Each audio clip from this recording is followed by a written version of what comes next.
South Africa ningizimu Africa kuphi nakuphi la kufinyelela khona lo mbukiso bhanya sibingelele sikhuleke ngalesikhathi nina besilo nina bomdleko mbane nina webheja nephuma esiqwini nina bendlondle namandla nina bendlove enamandla siyakhuleka nina bakaphunga nomageba nakuzona zonke nje izizwe zikantu sithi nje asibingelele yiso ke leso sikhathi igama lami ngusiphamandla uphawu mabuso wamgilicha umfana kwamhleko ekhaya kuseMatuba inkundu sesigodi sifikile njengamanje masithi ke thina sisesikhungweni diversity podcast ngicabanga ukuthi yonke into ke namuhla iyayivelele ukuthi sisesikhungweni ngempela ngoba uyabona ukuthi phakathi kwethu obani sibazu ngezile bakhona ke abafethu likhona ithimba ngemuva bakhona ke ukhona ungomane ongomunye ke naye futhi kwabathule phinde bomdidiyeli futhi ke walo lolu hlelo ke kodwa ngaleko ukuthi ke ngikante ngingaze ngigeqa amagula ngingemuke ngomane mfowethu asibingelele bhuti siyathemba ukuthi namuhla uzosiphemisa uzosintongelisa edosheni lakho sikhona ngicaqala ngibingelele umfana kwamdletshe lo uma nqoba igama uma ngisikaza kancane ufeze lomnyama unephakhe ushaka ngisemsika amazelo yebo phela mntanami ngicela ukudla ikhunda futhi ngumukela nabo bafowethu nodadewethu abantu abasihambele namhlanje sibethu abaphathi bethu naba ngithabameli bethu sinobhuti ufoka sothola ngale perfect umfokalanga ophethe kakhulu izindaba ezithinta izinto zezindlu simbiza ngomastende la esikoleni bese kuduze kwethu kube nodade ophethe umsebenzi othinta isile nokuzwelana nabaswele ngale amashelembe igama uthabisile ngicela ukunamukela bafowethu nizizwe nisekhaya sibonga ngaphambi kokuthi siqhubeke mfethu ulindelene enkulumeni yethu namhlanje mhlambe nje ngizwe ngawe ukuthi singaze phela uyabo mhlambe into oyilindele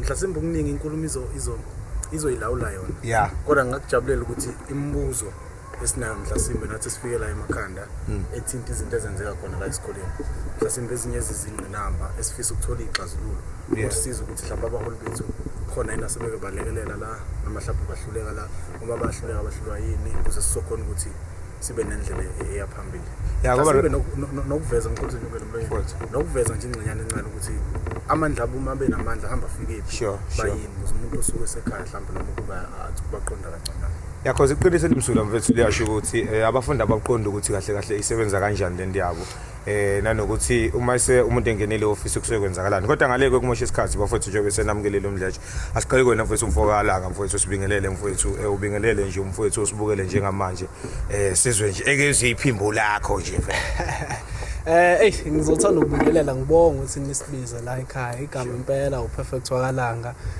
uMastende wecampus I think isamukelekile njengamanje sesizozwa ukuthi ihamba kanjani umsebenzi wamastende yini mfethu umsebenzi wamastende ubhekelela kwezindlu kakhulukazi ukuthi ama students ahlala in the conducive residences indawo abahlele kuyona right wonke ama facilities akhona yonke into esiyidinga abafundi naleso sikhathi sobesidinga ngayo suke sikhona but sike sibe ninqinamba because kuhlukane kabili in terms of ama residences khona ama private accommodations then there is one that is provided by institution yabo so sike sibe ninqinamba lapho but umsebenzi wama stand noma residence officer ususebhekelele uthi kuhamba kanjani izindlu dad asikubingelele mntamame kubingelela umuntu osibukele njengamanje usichazele futhi ukuthi ke wena wakho umsebenzi uyini lapha na office yebo bhuti ngithanda ukubingelela umuntu ngibingelele nababukeli igama impela uthabisile kaShelembe i-office engikulona student support services okuwukuthi ngidila kakhulu nezinto ezimayelana nabafundi it can be ama food parcels uNSFAS nje into nje edila nomfundi ne-maintenance yasesikoleni ingaphansi kwalo leli office funding ilona leli office nje iliphi leli office kuyehla kenyuka shuthi singasho singalibeka njenge office elingacishe libe part nendawo because ngicabanga ukuthi umuntu onenkinga yaka housing uyeza kuwena ezofuna support bese umdlulisela kuma stand yebo kunjalo uma sibheka mhlambe ke sihlehla nje ngiyibuze nje mhlambe umbuzo ukuthi ubuholi kunina buyini buchaza ukuthini kale ngawe bhuti ubuholi uyinto serious kakhulu it's whereby you learn you educate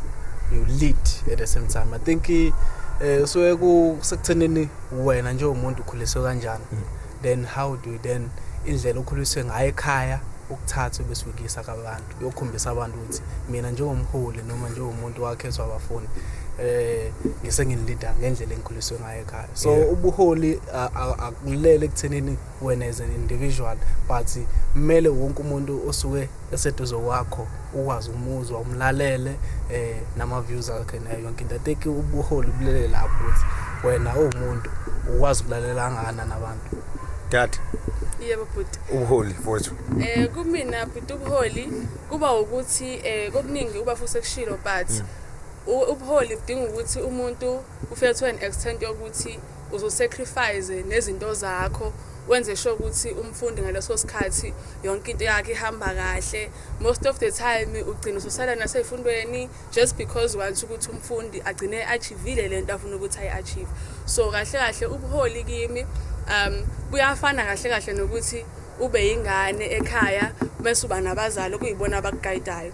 So in the stance of ubuholi sizithatha as abazali abagayida izingane sibasize senze sure ukuthi izinto zabo zihamba kahle.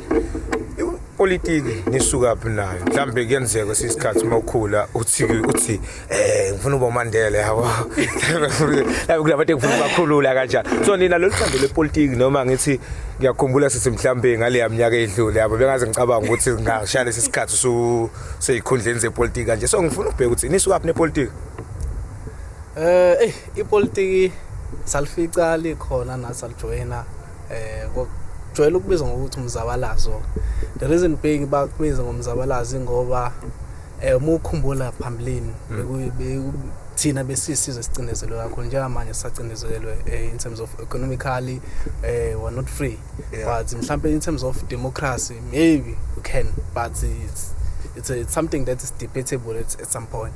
So lento yepolitiki ukubuka ukuthi isizwe semnyama sicindezelekile, abafundi bacindezelekile, especially in terms of ungena kuma nyuvesi.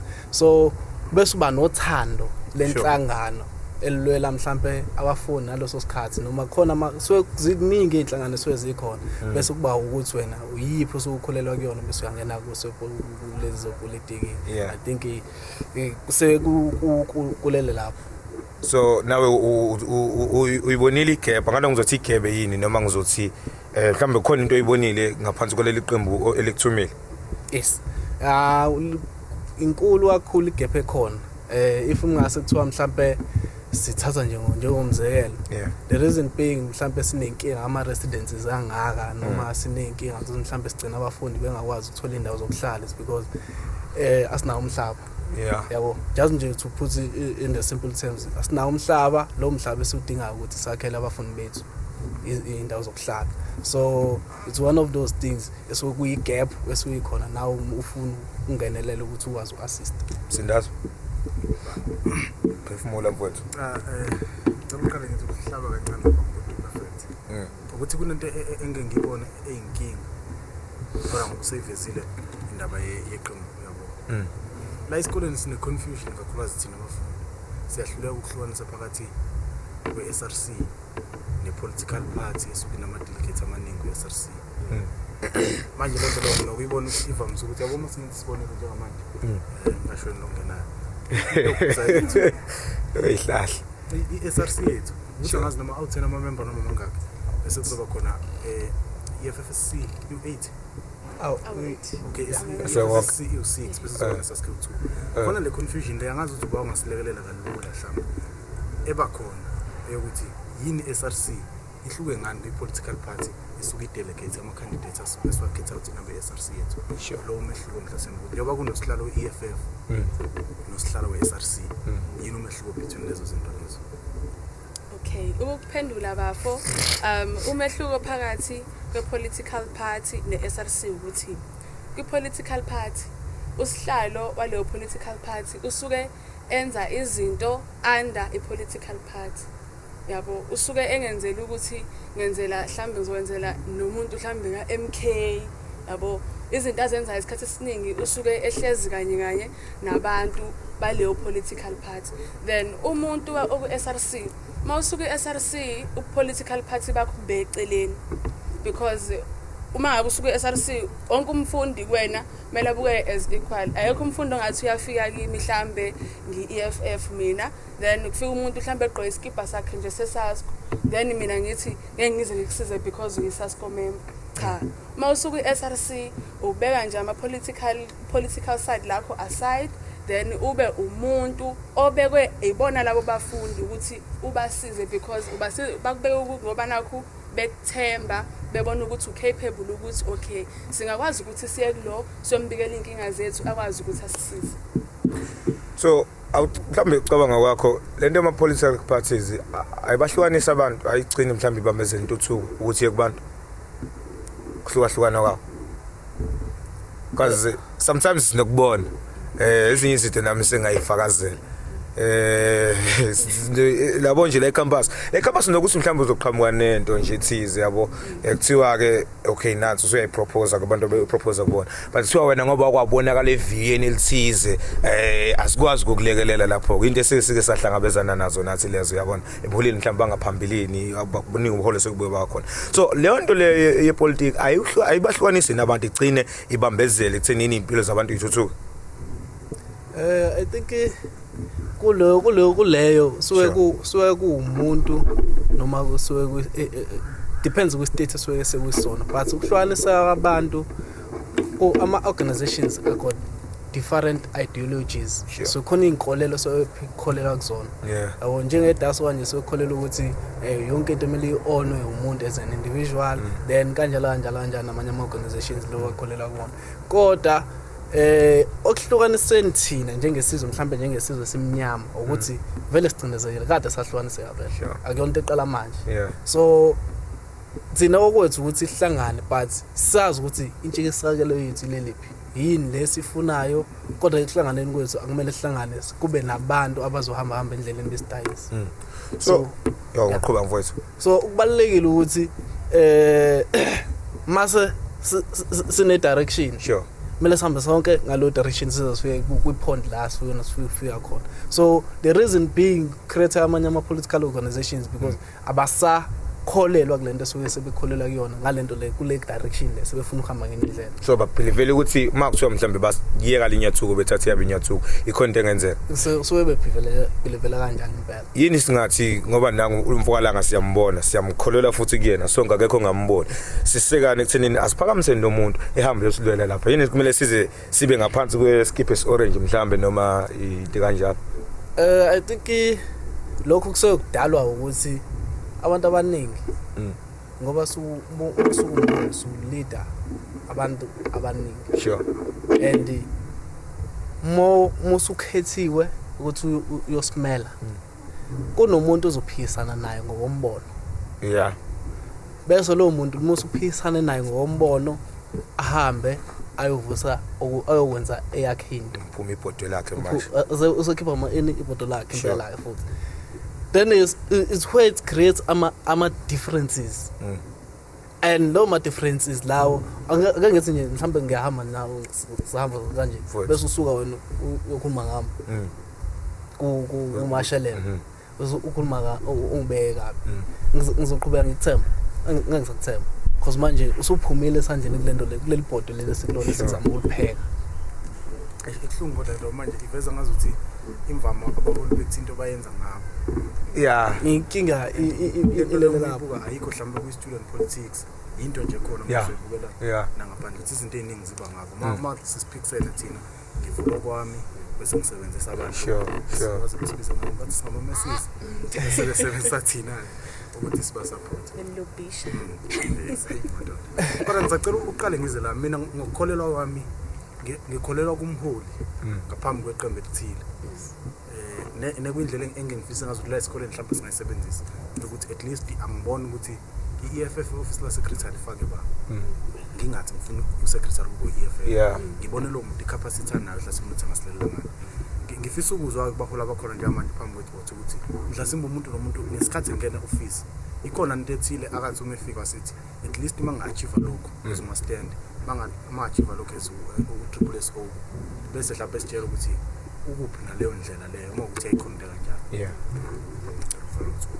Okay kumina as u triple SO ngingena nje office benginalento yokuthi ngifuna ukwenza sure ukuthi as much as wonke abantu bebaningi ababa defended along the way benginesifiso sokuthi mhlambe ngenze sure ukuthi at least kulabo abantu 100% at least 60% ngikwazi ukuthi ngiassist ngendlela yami.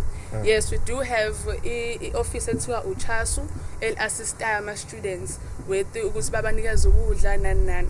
But then I also had an initiative yami ukuthi okay nami as a SSSO it is my duty ukuthi ngenze sure ukuthi ngiyaphuma ngeitolo ngiyocela ama support eitolo ukuthi basiphe lokho kudla lokho ngibuye nami ngifake isivivanweni saka Chasu so that by that ngizobe sengikwazi ukuthi ngiachieve lento engifuna ukuyiachieve. And so far ngikwazile ukuthi ngiachieve lokho through Hungry Lion was assisted with ukudla during the first semester. Ngaphinda futhi achieve through Phoenix owakhipha kwaba impuphu kwaba nama staff. Then I managed ukuthi ngithathe lokho kudla ngiyise kaChasu okunye ngenze sure ukuthi because khona umuntu kumanje osabayo ukukhuluma asho ukuthi angisenakho ukudla umuntu azokhulunywa lo mngani noma uroommate esembona ngempela ukuthi kuphi. So begine initiative yokuthi okay lokudla engikutholayo we have to ensure ukuthi umuntu kanjalo uyakwazi ukuthi akufice and akuthole angabi na inkinga. But mhlambe kuwe lakho uhlangothi kumkanjani mfowethu? I think ukulele ekuthenini kulento ungena ku SRC inhlangano yakhe suwithini nawo suwithini then ama leadership styles akho a complementa inhlangano yakho. Then mase ufika ku position occupy nje manje then iyashintsha indlela olida ngayo in such a way that because manje you are not only sent by the organization, you are sent by the constituency of which kuba abantu basuke bekuthumile lapho. Inhlangano it only sends you to go and contest and mase yakuleader iguide ukuthi mhlawumbe usungenza kanje ungenza kanje kodwa ekuthenini ukuthi uleader usuleader abantu sukubalida usungalida inhlangano. So okubaleka kakhulu njengomuntu usukumele wena uzazi ukuthi la ngiphuma khona bafuna ukuthi so okubalekile ukuthi njengoma stand usungenile office na ama students awanazi izindlu wapha ama relationships to create with housing hawapha ama relationship wa create hayo na maybe like nama landlords for instance. Then global relationship don't just create relationship but you also maintain the relationship to have a good relationship so that even to khona umfundo oxoshwayo for any other reason you are able to maybe to call that particular landlord ukuthi umcelela ngozonke izinto lezo. So kusuke kukuwena nentshisekelo yakho ukuthi basiza kanjani abantu so far ama students. So far sethu-ngenile esihlalweni mhlambe into enobufisa uku-achieve singana nisukwazi ukuzenza? I think kuzo zonke izinto bengithanda ukuthi ngi-achieve I think almost mhlambe ungas-highlightele bekuseqhuleni kakhulu. Almost okuqala ukuthi ama student angalali ngaphandle okuqala. Okwesibili is to make sure that we do have ama conducive residences of which okuqala sik-achieve ngokuthini na we always there egate sizosamba ngabo 5 siza ama students in terms of because khona abantu basuka konongoma khona so abantu basuka ku Eastern Cape nalo of which maybe bafika mhlawumbe ngabo 5 so we had to remain ecampusini yabo sihlale ecampusini sizosamba ngalozo ikhathi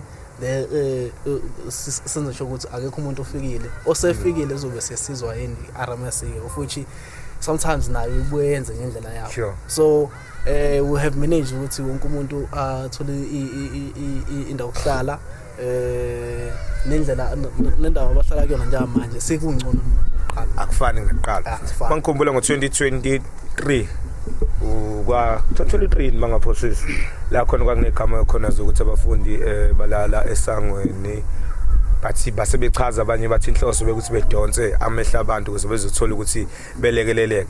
Bathi mawuzobheka ngiyakuzwa mfowethu ukuthi uthengeneni kwakho kwazama nawe ngendlela yakho sinenkinga efanayo inyaka nenyaka sinenkinga efanayo yini edala lokho ke ebuholini because ubuholi siyabushintsha but inkinga ayipheli nizophuma sifaka abanye inkinga still iqhubeka number 1 nje mfethu sinenkinga yama-res njengobusho uqale uthe masiqale eqaleni wakhuluma indaba zomhlaba sinenkinga zama-res number 2 sinenkinga zama-PA NSFAS abantu bayakhala ngeenkinga ezahlukahlukene but lezo inkinga uzothi uyahlehla mfethu zihlezi zikhona uma stand abahlukumeza abafundi njalo lezo zinto hlezi zikhona yini sihlezi sinenkinga izodwa It's a South African system. aniqethi ngani nophala sinikhethile ukuthi nibe lapha nisebenzele We don't have a proximity to just change the system. Okay, so into enzakalayo, remember there's a local SRC, there's an executive, there's a management of the institution. Sure. Ne? So now the management, as we say back into table of the institution now. So what parts of the institution? We go there with a claimant ukuthi sifunani yini sidinga ama student aids. Yeah. Bese ngihlala phansi on the table and say okay, what is possible ukuthi ngenzeka ingekho possible ukuthi ngenzeka. Yabo. They give their reasons, we also fight back, but most of the time because we got a challenge ukuthi we cancel. There is only 2 members of the SRC, only 2, the president and the SG. Only. Ubuza but the cancel you cancel. Cancel is by there's a management, then the 2 representatives of the SRC, sure. Then the convocation. Yeah, but most of that cancel is occupied by the management. Management, yeah. Yes. So there's only 2 representatives from SRC. Ethunyelwe yilabo abantu njalo ungakhohle ukuthi laba abawu2 bamelela amakhanda ama1000 ngale ngemuva. Yeah. So you can just imagine with there's only 2. Maybe we cancel I think it's 10 if I'm not mistaken. Sure. So even if we can vote no matter my views akho noma ama ideas akho mahle ngana, but if it doesn't serve the purpose of the institution, it won't amend or it won't emerge. So umsebenzi wenu ukuthi nizomela abafundi, but manifika ngale nifike nibhekane nayiphi inkinga ke yokuthi inamba ivumi ayivumi because futhi asingabi na SRC SRC ayidingeka kanjani because if ungathi asingabi nayo uholi obangamele mhlawumbe ama campuses sizobuye ekuthenini let's just say awukho umholi sure kulama issues esinawo each and every year sibhekana nawo. Don't you think there's an input that is being played by the SRCs? Ikhona inkulu indawo bayidlalayo ezintweni eziyishumi ensweni ufuna ukuachieve mhlawumbe achieve God go-2 management ilento engikhalisa kakhulu mfethu ukuthi noma ayikho enye indlela mhlawumbe uyibona ukuthi singazama ukuthi sisebenze ngayo kusekulele ekuthenini remember if singena mhlawumbe ku office only got 12 months unyaka lo so kulo 12 months singena vele sekukhona inkinga njengalunyaka singangena nje sekuthiwa ingane on the going to take 70% of our first years 30% of our returning if you don't have funding nje zonke banciphisa imbed na yonke lo singena vele amakhanda sephithene ukuthi okay kuzomela siqale sithi kulungisa la yabo bese siyaqala siqhubeka phambili forgetting about ama policies mhlambe ama policies ukwakhumbula sokuthi hey ngathi kuyaphela itime sekuyimasa uqala ufuna uamend ama policies osoyikhona of which ama policies amaningi ispace isivulwa institution you open a space by submitting yabo njengale constitution SRC we open the space by inviting the student parliament and everything so we open the space ukuthi kube khona ama contributions even now it's there yabo so leyanto ushintsho liba khona ekuthenini there's 2 members of the SRC maybe ku cancel kuleyo cancel leyo the SRC members have a duty to go and lobby other members of the council ne so nakhona mele you must have an idea because uniyabiza we meeting mhlambe a week before ninezwe agenda uthwana agenda if you want to add you can add if you want to we don't adopt, you only adopt. So bese u-add lapho bese yaqhubeka. So kulolo viki mhlambe soyeni nalo ukuthi nihlangane nawo wonke amanye ama members of i-council of which kumele uqhamuke nama ideas and kulamo issues soyeni izobhekana na mhlambe kulo agenda and you not being cleared ukuthi kuzokwenzakalani la. Ukhuluma indaba ethi ngisho simphethe nani. Siyabona amaresa ancipha la ecampus. Kwenzakalani? Uyakhumbula iSai Music, ikhumbula iSayvilla athe kuzophela unyaka odlule mangaphosisi. Bekhala ngokuthi i3 sharing nani zonke lezo itori lezo. Kwase sithi siyezwa how amaresa wasekho. Kanjani na? Yenzeka kanjani lonto? Ngoba phela asinawo amaresa thina. Even ama PA abed. Yeah, ibuyele ekuthenini isystem ecreatewayo to ukuthi abantu abathize bebenefit.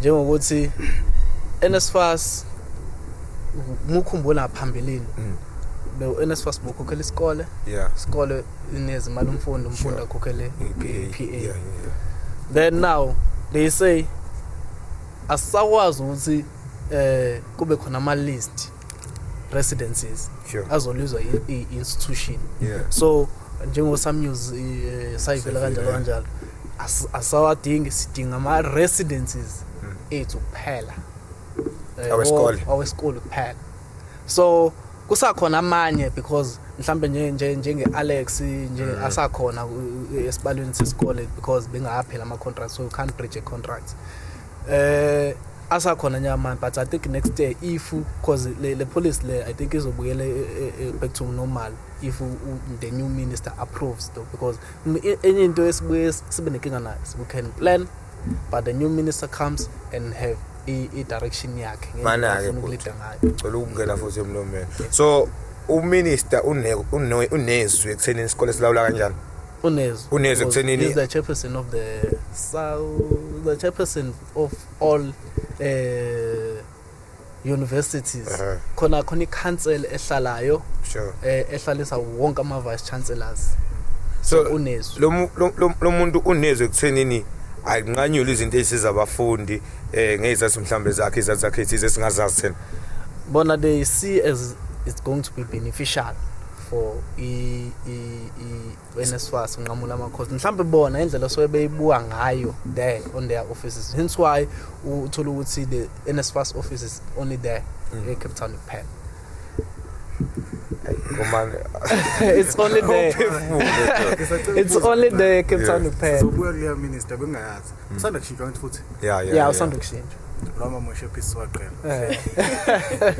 Cha ngizafuna uqale ngibuza konke ekingidide la. Sure. Engiphatha kabi futhi. Lapho ne understand futhi. Uma ukuthi uJune.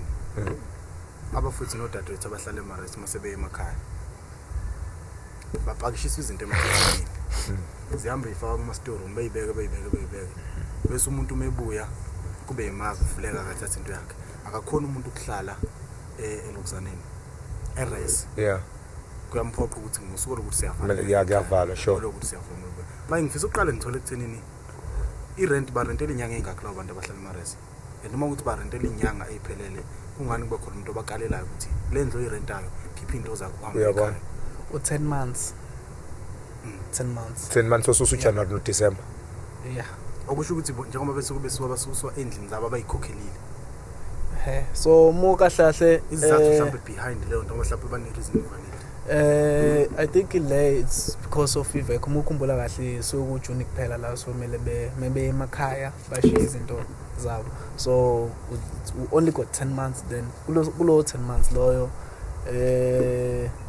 so ungekho allowed ukuthi remain we-rest because I think now mangase kuthiwa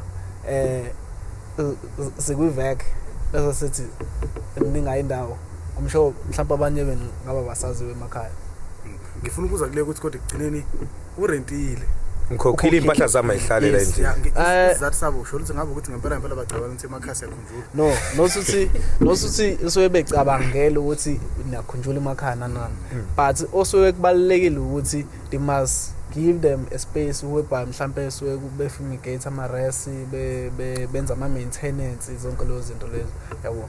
So sometimes you find ukuthi iroom yami isafana njengayizolo yabo abakwenza ngalozo but ngawokwabo suke befuna ukuthi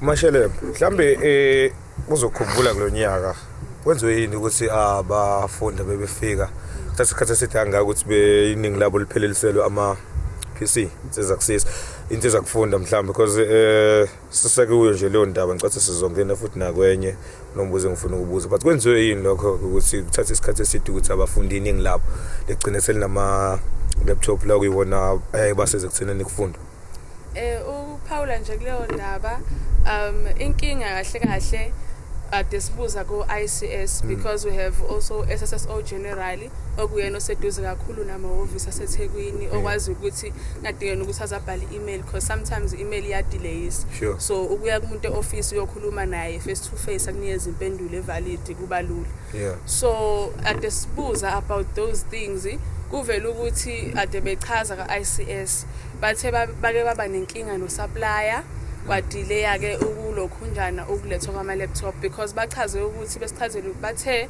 if befuna ama laptop ba order in bulk so uma seba ordile baletha ama sample kulo supplier uletha ama sample hlamba u5 then mase balethile izofika ilaptop la then bayifaka isystem yase UKZN njengoba uthi uyivula ibhalo student nani no paper protector so mangabe sekufakiwe lezo zinto it goes back to isupplier ukuze supplier wafake wonke lama laptop akumelezelayo kuma students before esuka ku suppliers angala mase esuka ku suppliers angapha asuke sefakiwe zonke lezo zinto so kade bechaza bathe delay ibilapho kulonyaka ngazi ngiyaxolisa umkhilithi ungena mfowethu khona lento ukuthi yabona bethi uma ngathi umzali lapha afika kuthuma store bese uyahamba mawubuya sekushaya eqede ngakutshela ukuthi ukushayelana lento ihlala isikhathi eside mazube nenzondo hlasini ngoy understand lento echaza ukuthi lento ye-communication ibalulekile ngifuna ukuza kulapho ukuthi yabona njengoba ngizwa udade ichaza lento khona igwebe lehlayo ngoba abafuthi babenikezwe ama-assignment benikezwe imisebenzi bengenawo ama-laptop yabona nje yami laptop ngaze senyisa abantu abamodeni ba andikhumbula siyafika asasidlutho ngibhekisele and khona abantu mfethu okay lay wrong khulukazi kuba abafundi laba bakwipolitiki yabona umuntu umedinga umsiza kakhulukazi udadewethu bayafika bangama first years uzomfundisa ukutype ku laptop uzomfundisa ukubhala yonke into abafuthi basebenzisa lelo thuba lelo ukudlala ngezingane zasemakithi kuze kuthiwe mina ngijoyina ilokhuza njengamanje ngenxa yokuthi nje ngiyopheqa kungconywana ke lokho kungconywana ngisho lokho ukuthi bala lento engishoyo mfowethu kungcono uma kuhlapha lo muntu uselothi usebenzela utha campaign mhlawumbe ingane sani EFF kodwa benza okungaphezulu kwalokho ngoba usuka i-desperate i-due date kusasa ayazi nokuthi kusubmithwa kanjani nayo waze ngishare PowerPoint la endlini ngiyakutypela kodwa ngifuna ukuza ukuthi inkinga ifike ibe kuphi leyo ukuthi kube nenkinga enjalo bese kungabikho umuntu obuyayo ukuthi azosichazela ukuthi bafowethu njengoba sinenkinga kanje asazi angazi ngabona SRC lokho ngafike eUKZN noma kwezinye ikona ithi angazi yini enzima ukuthi ubuye SRC ithi bafowethu sinenkinga no ICS kanje asazi bese ngichazela lenkulumo ebichaza odade manje bese siyazi ukuthi okay sinenkinga kanje asiqhubeke nezama ukusebenzisa amalena ama computer khona sinikezana ama laptop ngoba iSRC isazama ukusibekelela ingaveli ithule ibuye egcineni sizositshela ukuthi kwabhedala hlasimbe yini edala khona abafuthi basoke sakufeyile lutho leyo nto leyo ngizosho nje nkosami because mina ubebhela kakhulu ama statement alezo zinto nama notice yebo sabhala sofeka ku Facebook ku WhatsApp but inkinga esibhekana nayo ukuthi most yabantu akona wonke umuntu okhona kulela page la Facebook noma akona wonke umuntu odlala uFacebook and akona wonke umuntu okhona ema group hlasimbe angayi la khona bengifundisa ufuna ukuthatha ngoba ngicela ukulokhuza kodwa futhi ukuthi uke usichazele mhlawumbe ukuze kuzoqonda nomunye umuntu ozobuka okeyibuza lento leyo iyini student parliament eseKZN njengoba kune parliament futhi liserve iphi purpose liqhelene kangakanani futhi nokuyifeza leyo nhloso elalibekelwe yona student parliament ngoba ngengizothi umuntu ngimember iparliament faka nesuthu faka nothayi fika lapha ngilindele ukuthi mhlawumbe mase bebuye bazosho ukuthi hayi sifike senze ukuthi nokuthi bese vele kuyathula senzoze ngizwe next year ukuthi sekunenye futhi subona izithombe futhi nakhona sikumnandi phela manje ngifisa ukuzwa ukuthi mhlawumbe bayini labo-ke basebenza nini so ngazuthi but the student parliament is to make the SRC account. The purpose of student parliament firstly is to make the SRC account on their issues that the students are facing. So if you propose a student parliament as I save, no matter the student parliament is willing to make the SRC account, you can't blame the SRC because the SRC have done their job by calling a student parliament. So okubaleka kakhulu ukuthi SRC account most of the time inkinga angazi this year I think there will be ubeka ama technicalities glitches in terms of ukuthi televised uyijwayele isikhathi esiningi ijwayele ukuthi ibe khona nje na ku YouTube whereby nomuntu ongekho ku room akwazi ukubuza imibuzo aphenduleke. Yeah, but this year I think akwenzekala but the next sittings we believe ukuthi zobe sekura. Oba nabahlakulelo parliament Ama student leaders, club and societies, the SRC, yeah, mostly student leaders. Inhloso yakho ngiyacabanga ukuthi kusuku ukubheka SRC ukuthi iyasebenza yenzani. Iyenzeka kodwa into enjalo. Yes, yenzeka kenze. Noma because ku student parliament kusuke kukhona abantu abalidayo abalida ama club and societies abo, of which most of them are not politically affiliated. Parliament yatinthumeba kuhamba kusempilweni nje kwenziwa kanjena for ama club and society njengoba kunama campus of 5 represent inathesa zonke izimpilo ngoba ngikho kudingakala abantu abawu2 to represent inathesa from all 5 campuses.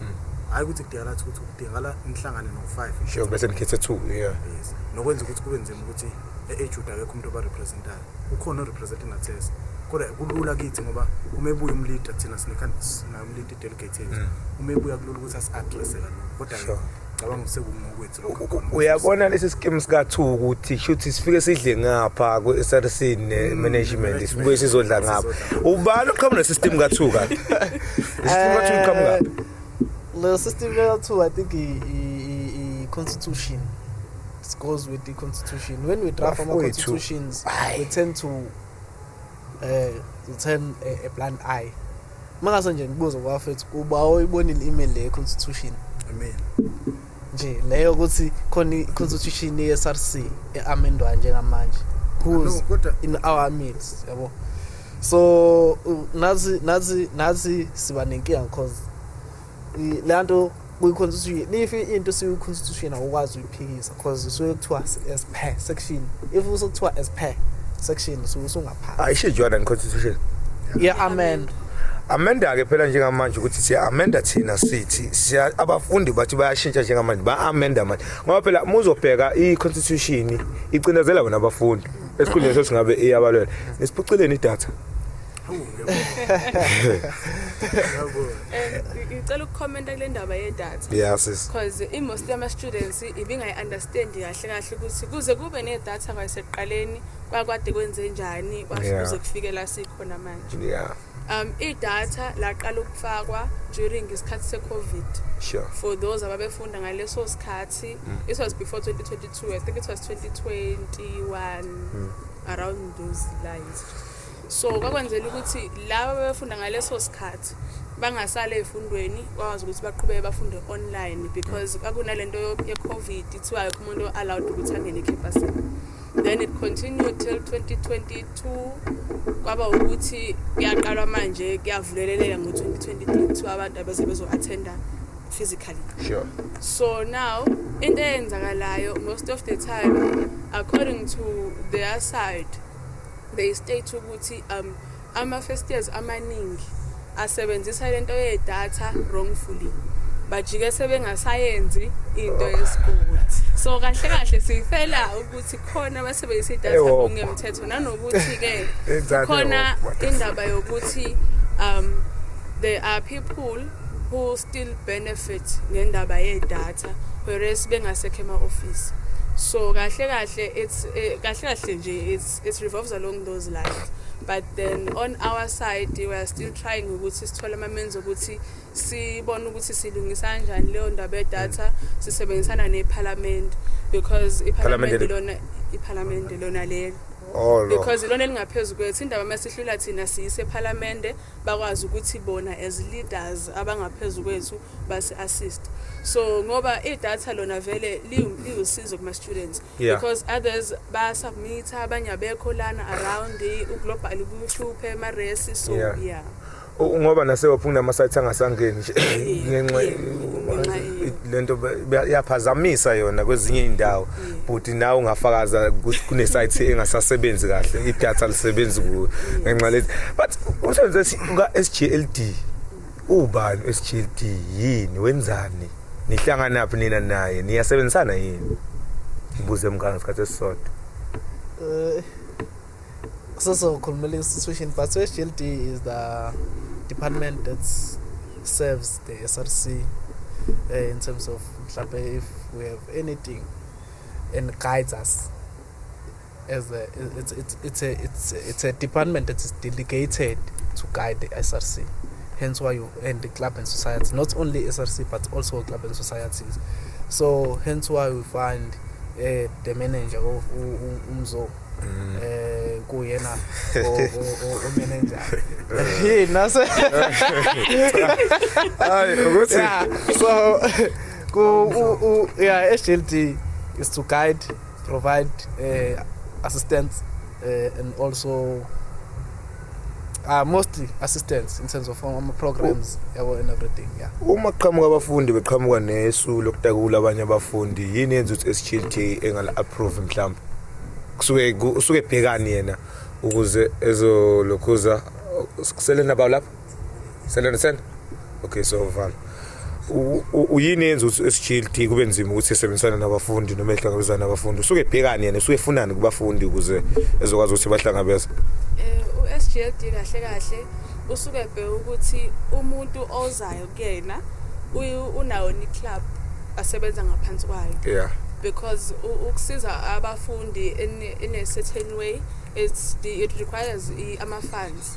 So in order for them ukuze bak assist you have to firstly have a club be under a certain club ibe registered then bazokwazi ukuthi bak assist. If you don't have a club awukwazi ukuthi uvele uye ka SGLD uyothi ngicela kwenzeke 1 no 2 no 3 or nginento 1 no 2 no 3 engicabanga ukuthi yenzeke because mele at least ufike nomuntu we club ukuyena okhulumelayo under their club. Kufuneka iclub ukuze kusizakala abafundi no ukuze SGLD ezo approve lento banama processes nawo besemele bewalandela yabo nosisikhulumela inyuvesi but kunama njengomuntu ake njenge uqashiwe naye so njengoba eqashiwe kunomgomo nembandela asebenza ngaphansi kwayo so if uqhamuka noma kuthanda kangakanani ukusiza kodwa ngoba umuntu eqashiwe uzomele yabo mhlawumbe uma ukuthi asike sithi yes idea inhle but mhlawumbe sekukhona iclub ecreatele lokho mhlawumbe khona oseregistered yini ungahambi ukukhuluma nolomholi kube khona ubumbano as ama students yabo then bese nithatha lo proposal nibeke esithebe uba no approve ama club and society is the SRC and the SGLD bambisene SRC but abantu cause ama club and societies is a substructure of the SRC so abantu abane upper hand kakhulu SRC niyasebenzisana kahle ne SGLD nina njenge current SRC angikhuluma nje iqiniso ke lezomshana la ikhala lazima baqhathana manje basebenzisana kahle yazi ngoba SGLD yona nto bakhava club asithembisa ibheshi lapha ngizafuna ukuya kuwe indaba yayo ngale bheshi uSGLD ochazela ukuthi ayibheshi ngebekeni hayi bekufanele kukhokho okusho ukuthi bayakwazi nje ukukhavana basebenzisana ukuthiwa nayivalana ibheshi futhi yini nanithi yiphi pho ibheshi kwabathe kwathiwa izofika why kuthiwa akusikho contract ku ibheshi into ebaluleke kakhulu wena but plus overthink can cover ibaluleke kakhulu le 100 rand. So indaba yokuthi kuze kube khona okay kahle kahle kuze kuba khona ibash it was a way of fundraising for those numbers of students especially it's either undergrads or postgrads okuba ukuthi abana ama funds so then wasethiwa why singenza ukuthi sibe ne bash to celebrate ukuthi siya assist so umuntu abazokhokha kahle kahle imali bingeke ize mhlawumbe esikhwameni se-SRC noma esikhwameni sasibanibani cha imali bizoya esikhwameni sokufundraiser lezi zinto zo SRC basari nani kwenzela ukuthi another following year or the following semester if kuvuleleka ama applications sikwazi ukuthi okay isikhwama sidlondlobele then sikwazi ukuthi kube khona ama students amaningana assistekayo financially yes Motsepe uyasiza nje niyenzani mina Motsepe asiza ngayo imillion lethu Motsepe kahle kahle yena akuthine siyakuyena sithi Motsepe sicela usipho Motsepe uyakhipha uyabhala then agree ngaleso sikhathi mengavumi futhi akavumi so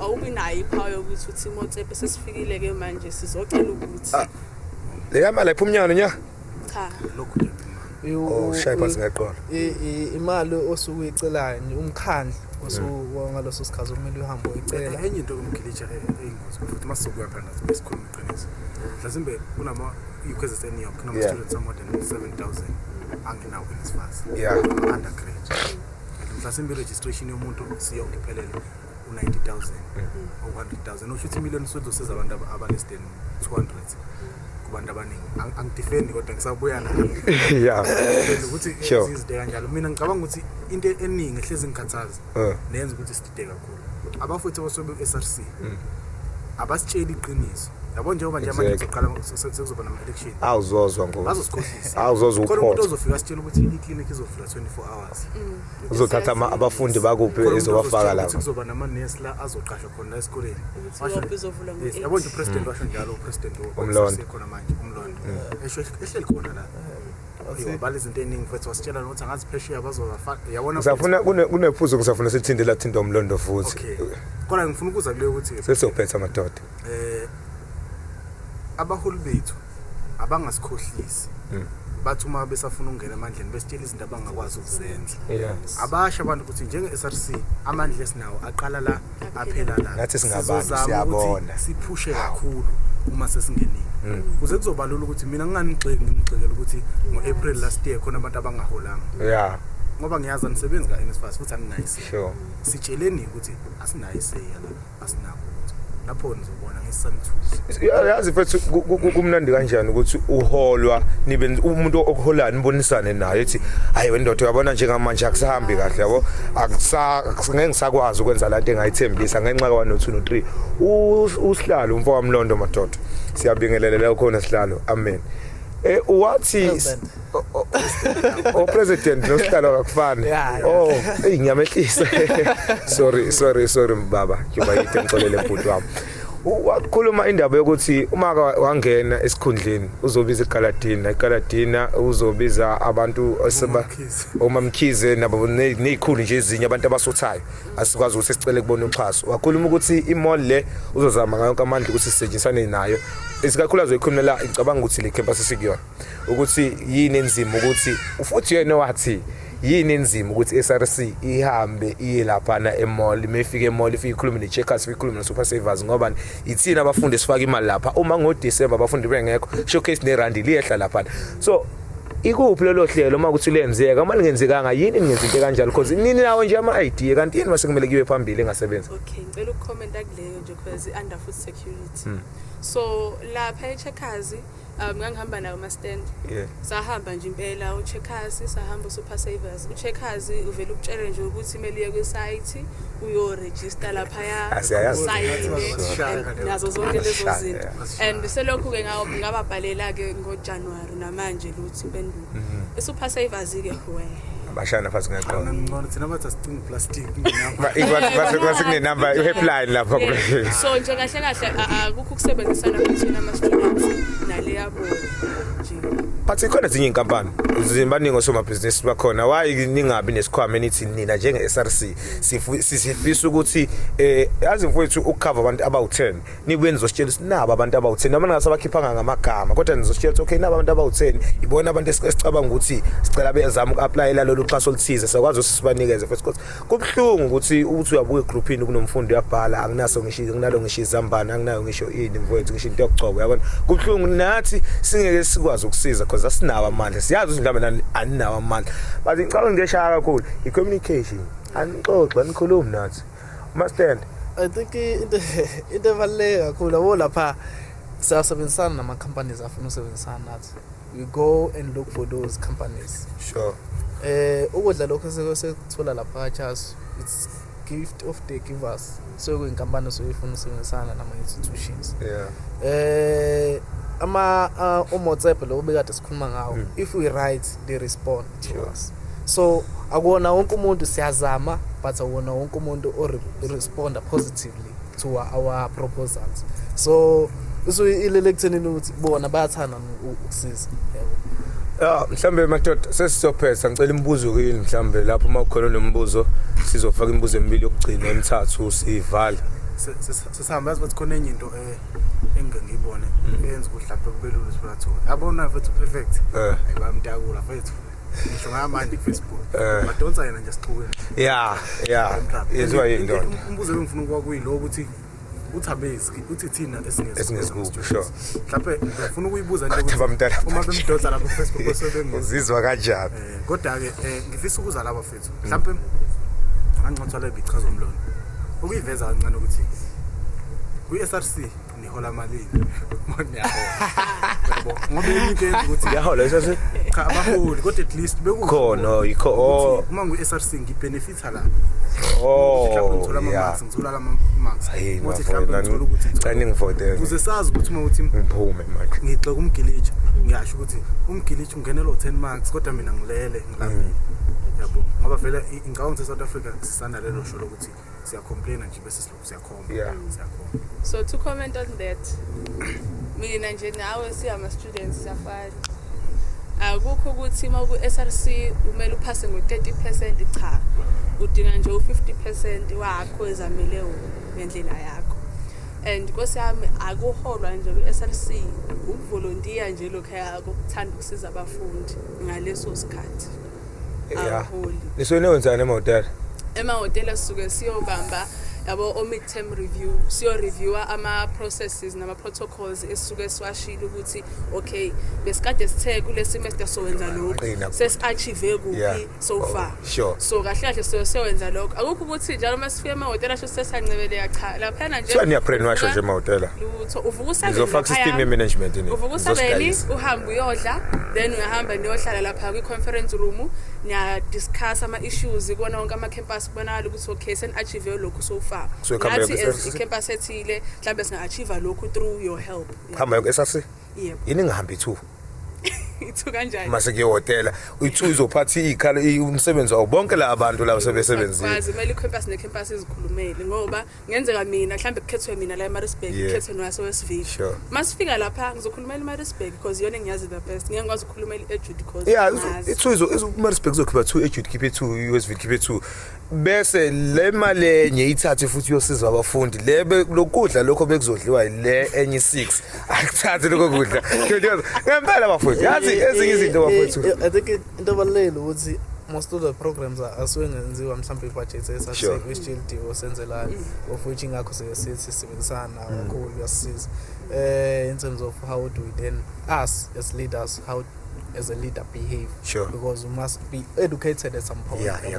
So ezinye zezinto lezo but SRC bafethu ayiholi kunalokho you must prepare yourself to be psychologically damaged. Yabo nje engqondweni nje being posted on Facebook is not a joke. Ukudonsa iningi yini ukudonsa but ngeke ethi mina kushawe edonsayo. Yeah. Kodwa ngicabanga ukuthi so basilenze iqiniso ukuthi masingaziveza ukuthi niyabuza khona ama-benefits uthini isiZulu ngasilungu siveza ngidlula kodwa ukuthi ngibona ekuthenini uyatraineka Yeah. Mhlawumbe yona impendulo bengingayijabulela ngathi ngithi yini oyitholayo. Okay, mhlambe yes, you get ama leadership style. Ama benefits mhlambe so wona la ukuthi mhlambe you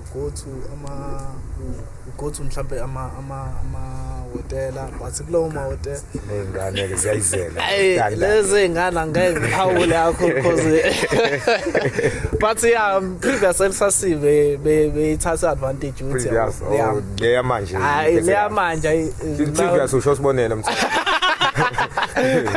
so then bese kuba yilawo ma benefits la mhlambe enwathola la ikhwama zokulezinto lezi of which ithola nawo ama student and normal students. Sesiphethe abafethu ngicela ukubuza nje ingqinamba challenges thina bhekana nazo kakhulu ngesikhathi senu kwi-team yenu nise parliament niphethe abafundi sesiphethe. On my side nje ingqinamba engibhekane nazo it was through izinto zabantu abadefended. Uthola ukuthi umuntu bamdefende nje asikho nesizathu bamdefendela nento engekho. So you have to make sure ukuthi lo muntu loyo ngamandla konke uyawazi ukuthi ufande wakhe awuthole because asikho isizathu. Sure. Umuntu mayidefenda kumele kube nesizathu uchaza ukuthi okay siyakudefenda ngoba no 1 no 2 no 3. Abanye bavele babadefende because bayazi ukuthi bayasaba ukuza forward, abanye ba ama first years basafika abazi ukuthi ngalezi zinto. So yeah. Awudefendiwe kumele wenze kanjani? Ngizwa? Mabe defendiwe senza kanjani ukuze ukwazi usiza? Okay, umuntu mayedefended kumele uxhumana ne-financial advisor yakhe. Uma bese xhumanile nayo ebona ukuthi isikhathi siyahamba angabhala an email ngizocela ukuthi kushiye email yami nama financial advisor then akwazi ukuthi angicopy close leyo email then siwazi ukuthi sifollow up leyo situation sibone ukuthi silungisa kanjani leyo ndaba. Mastand ingqinamba mfowethu. I think kulula kakhulu kumina ingqinamba esengabhekana nazo ukuthuka uthukele into osuke wayilungisa usuyilungisile ukuthola ukuthi mhlambe bathi ama postgraduates awahlala eMares no akhishwa akekho ayikho postgraduates ehlala eRes but you find abantu sokwabasiza even the opposition abahlala kuma residences yabo ba ama postgrad yabo so kodwa yona opposition it comes back and yabo ezozenza abantu abangahlala eMares so kuthukelwa into wayilungisa wayilwa yaba right bese yaphinda futhi kodwa at the same time ngeke uthatha abantu bakhiphe ngasiza ngeke ukwenza lokho. Mfethu ngiyaqolisa umkhilithi azimbuza ipheli okugcina ncane. Kunjalo ukuthi khona into ukuthi i-university ifike yenza into embi bese sigxile SRC. Yeah vele. I-university yenza into enhle bese sincoma SRC. asincoma SRC kancane uma ukuthi iyona kuphela mhlawumbe esukizwe ingcomo kodwa yabona masikhuluma lokho. Yabo la esikoleni kuvaliwe ukuthi uma accept offer accept ngo250 ukube be-add kuthiwa sizo accept ngo500 bese sothi ku-SRC. ya vele hawu bo basijwayela njengoba manje sewususiwe lwathi 50 lwa ubani kahle kahle okwangempela kumele simncome. We were part of ama negotiations I think it was yilo thulo osuku lapha yeah ngoJanuary landa ke onto yaqala manje update yaphuma manje ngoJanuary mhlawumbe kukhona ukuthi bakhona sesibasiza ba straight to registrations abangakhokhanga lo yazi ngasiza abantu aba more than 50 futhi nganginebhadi so siyone bhadi nje le mali if wabasiza lo bani uzoyibona izoba i-credit mase beqedile lona kodwa ukuthi baqede on record time benganayo ikweletu futhi angifuni ungasavela 250 lawo sothi hawo uyabo kodwa kunama conditions mhlawumbe akwazi ujoin ama gyms nazo zonke lezi imali zakho NSFAS uyikhokhe kahle kuba ne credit za 250 bathe bafuna ama fridge mastand bathe bajonjelana ezanini ayaza akan sibaningi ithuba abafuni kutsade ngithi ababuza ngicela ukufuzela ukuthi zisho babuthuba kumayo umndeni wami bezosibo bayimama zomdlamini futhi ke ibonga sobese iqala ngicela ukufuzela ukuthi niyithini indaba yabantu NSFAS aba-apply late i-accountant nithini ilendelene nethini because kukhona ukuthi umuntu akanalo nolwazi ukuthi ngoba kade asemakhaya nje ayise-primary umuntu efundela akanalo ulwazi omningi ukuthi okay bavula ukuthini nani nalaphana iy'ngane zesikole ziyahlupheka kakhulu ehoba yantshotshela thola ukuthi mamtshotshela i-bribepacker ayitsha ntsha and imali incane amafriji awangenanga so kunalento ukuthi ngiyacwasa uma singabafana because eyovele kuyazi kuhlala abafana ephethe kade kwafika kwaqala bona akukaze kwaqala ngisho bafanele and kukhona amafriji alaphana emapetri la ade avele khona emakhishini ukuthi bakuthathe into account ukuthi at least asithathe lapha sobeke wona just in case ukuthi babe right kodwa lokho akwenziwani lutho sisathathe uphendula kule ndaba yalabo ababe defunded so kahle kwabakhona abantu aba-aplya nge-cycle wrong ba-aplayela ufunding wase-TVET ekubeni besemanyuvesi so indaba yalawo bantu angeke izilungiseke sidalo nje angeke ilungiseke so kumele balinde nje ukuthi kuze kuvulwa amanye ama-application a-NSFAS baphinde ba-apply futhi because akubi na-appeal button futhi because bavele bethi wa-apply ubona so usungena say engako kulapho not up until mhlambe NSFAS can decide to every deserving student must be funded by NSFAS. So we still believe and advocate for that ukuthi NSFAS must fund wonke umuntu osoyekhona or deserve to be funded, but in terms of free education everyone must get NSFAS. Yeah, in terms of ama bribe pack na fridge ama-fridge akhona. I think we are done ePetri, we are done eDenison, we are done eMalhebo, if I'm not mistaken. We only left with one residence now. Of which they only hold, not like in Nkulumeni institution, they only hold esikhona nje manje procurement. Sure. Because procurement in. Procurement.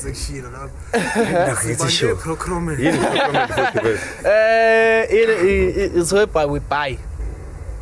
Angithi the housing department we are shooting thina sifuna ama fridge mhlawumbe mhlawumbe ngithi awu 50 bese mhlawumbe uyithatha lo proposal uyisa ka procurement. There's an office that is called procurement. The procurement is the one sends out kuma companies now ukuthi nina wena ama fridge awu 50. Sure. Yabo. So lo ma fridge awu 50 lawo is being supplied by ama companies through procurement. Bafowethu mina angazi nangu umfowethu engikhalela lapha ngemuva unkomo kodwa bengizocela nje masitende vakashela ama PA mfowethu ngapha koseni ko Christ kunoma stand abaxhaphaza abafundi kunoma stand nje umfana walahle remote masitende wathatha impahla zakhe zonke zingangamastand nje ngoba sikhuluma nje ngoba sihleli nje la zingangamastand aqedwa mthu baningi abafundi bahlukumezeka bahlala endaweni engekho right engekho zinhle vakashelani bafowethu ngicela ukuthi ngoba nenza ama Fridays ezinhlangano nenze nama Fridays ama rest visits ukuthi niyobheka ukuthi abafundi bami kanjani bafowethu kunzima yabona sibonge kakhulu. I think is busy ngakho nje manje busy ngakho 28 khona okulungayo yabona busy ngakho. I think this coming Friday so besivakashela ama PA ngapha eHutchins sekani nama PA approve futhi bafowethu niye ukuthi nisihlale yazi kunabantu abalala embhedeni yase hostel le embhede matsegetseke lapha la the system NSFAS is number balapha kama Masdul enkom is number ba Mama Masdul lapha le PA Mama Masdul bahlala embhedeni ebhedayo mfowethu uyazwana laba bafundi udodi yabo so ngicela nilungise zonke izinto efana lezo mfowethu zamanje ukuthi nixhumane nabafundi. Yes, lokho into esiphezulu kwayo. I think khona insizwa omsonga ngani ufamily bebehlala kuphi hlale kodwa ePepwet 3 Pepwet. Sure. It's very bad. So no mangithi NSFAS osicindezelayo ukuze sibakhiphe we had to fight with NSFAS kwaze wofika to a point of ukuthi okay so akhipha la students only so afake ku private accommodations right lapha. But now there's ama complications even to terminate lease ubona ukuthi la indawo ngihlala kuyona yabhena awusawazi so hence why sithi yonke ndayibuyela ku institution isizoqhubeka sirane like such as before. Abafundi bafuna usizo baxhumana kanjani no Mastand baxhumana kanjani no Triple SO? Mina ngitholakala nje ku PCRC Res Affairs ku email bese ku number yami 6323 37020. Sis uThapsile yena utholakala ku 0648219306 siya WhatsApp babhem she text as phone ngo level and then via email it's PCRC Student Services. Yeah. I-office la Student Services it's F20 ngiba khona after 1 guaranteed after 1. Elami F21 saba nenkinga basikhiphela amagama lapha eminyangweni kodwa ke so yeah goqa ngoma nesivalo yakhala ngoma Goqa seqedile. Mhleko umfana abamhleko lona umfana abhudlindana eMatube enkundla sesigodi wesiphethe SRC ukhona ungoma nomdletshe siyabonga. Like usubscribe usilandele yonke indawo yithi laba uwe lona siyabonga kakhulu. Thank you baba.